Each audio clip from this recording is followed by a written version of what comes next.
I'm Teisha Bader with the JBS News Update for Tuesday, April the 7th, 2015.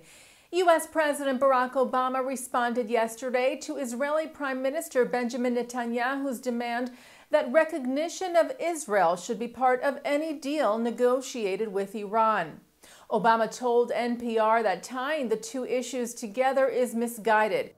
The notion that we would condition Iran not getting nuclear weapons in a verifiable deal on Iran recognizing Israel is really akin to saying that we won't sign a deal unless the nature of the Iranian regime completely transforms. The president said the whole reason why the U.S. did not want Iran to have nuclear weapons was because, quote, we can't bank on the nature of the regime changing. Reuters reports that the U.S. Supreme Court rejected an appeal yesterday filed by formerly jailed Jewish American contractor Alan Gross. Gross, who was released this past December, had sued the U.S. government for negligence after being held in Cuba for 5 years for providing computers and internet access to the Jewish community there. Gross and his wife Judy had brought the lawsuit in 2012, claiming the government had sent Gross to Cuba without the proper training or supervision. However, the court today upheld an earlier federal appeals court ruling that the U.S. government was immune from claims arising in a foreign country. Jewish graves were desecrated at a cemetery in southern Poland, according to a report released yesterday on the Facebook page of Polish non-governmental watchdog, the Monitoring Center for Racist and Xenophobic Behavior. Pentagrams were painted on some headstones, others were smashed and destroyed at the Jewish cemetery of Olkusz, about 25 miles northwest of Krakow. Most of the Jews of Olkusz were deported and killed in Auschwitz in 1942. Cyber hackers affiliated with the group Anonymous brought down several individual Israeli websites overnight last night. However, major government sites were unharmed. Hacking threats had been publicized over the last few weeks, and the Anti-Defamation League had warned about them as well.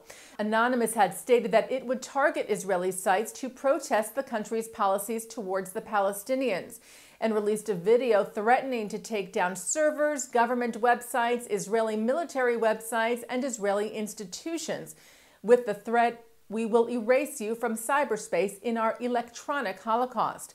The cyber attacks last night, which identified themselves as Anonymous or Anon Ghost, hit the computers of Israeli Knesset member Yossi Yona, famous Israeli singer Shalom Chanoch, and a girls' high school, among others, with pro-Palestinian messages and threats.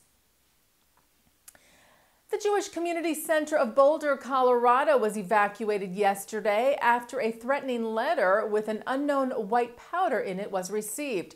Police and health department crews, including hazmat teams, were sent to the JCC shortly after there were reports of a similar letter being received at the Har Hashem synagogue, also in Boulder, which was also evacuated. Tests were run on the powder, which was found not to be toxic and not a threat. The Boulder JCC said in a statement that events like these are taken very seriously by them. An investigation is ongoing. A Dutch soccer club said that they were looking into fans who chanted anti-Semitic slogans about the Holocaust during a match this past Sunday. The soccer match took place at Galgenwaard Stadium in the city of Utrecht, about 40 miles southeast of Amsterdam. The game was between Amsterdam's Ajax team and FC Utrecht, where fans of the Utrecht team could be heard chanting hateful anti-Semitic slogans at the fans of the Amsterdam team, who they often refer to as Jews, because of the historical Jewish presence in the capital city. FC Utrecht said in a statement that it is investigating suspected chanters and would punish those who were identified. Veteran Zionist leader Bernice Tannenbaum has died.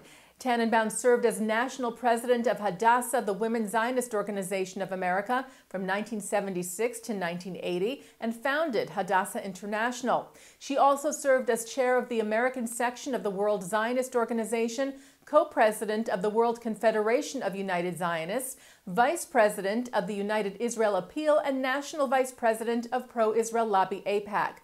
Current Hadassah President Marci Natan called Tannenbaum a great leader, not only of Hadassah, but of the Jewish people. Tannenbaum died yesterday at the age of 101.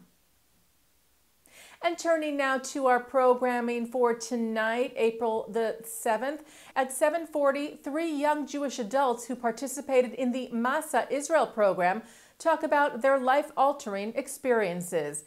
At 8 o'clock, author and columnist for the Times of London, Melanie Phillips, discusses whether the current wave of terror attacks in Europe will alert the Western world to the threat of radical Islam in a program presented by ISGAP, the Institute for the Study of Global Anti-Semitism and Policy. At 9 tonight, Mark Golub sits down with author, attorney, and advocate Joshua Safran on L'chaim, and at 10 o'clock, Iran expert Tel Aviv University professor David Menashri talks about Iranian President Rouhani's PR offensive, also in an ISGAP lecture. That's tonight on JBS and jbstv.org. And that's the JBS News Update for Tuesday, April the 7th, 2015. I'm Teisha Bader.